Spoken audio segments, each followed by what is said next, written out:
Kayo po na nagkaupo, subukan nyo namang tumayo.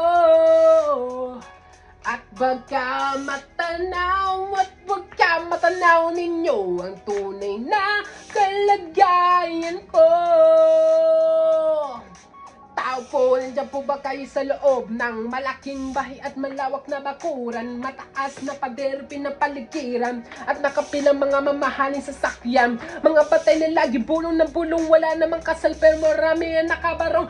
Lumakas man ang ulan ay walang butas ng bubong, mga plato at kutsara na hindi kilala. Ang totoo at ang kanin ay simputi ng gatas na nasa kahon. Kahit na hindi pasko sa lamesa ay may hamon.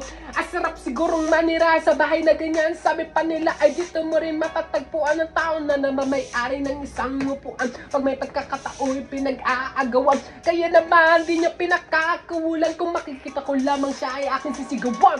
Kayo po na nagkaupo, subukan nyo namang tumayo. At pagka matanaw ninyong tunay na kalagayan ko.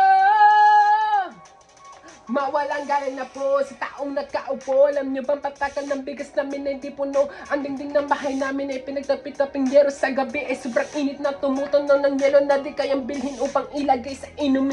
Pinakulong tubig sa lumang takuring uling-uling. Gamit lang panggatong na inanod lamang sa estero na nagsisilbing kusina sa umagay aming banyo. Ang aking inay na may kayamanan isang kaldero na nagagamit lang pag ang aking may sumwelo.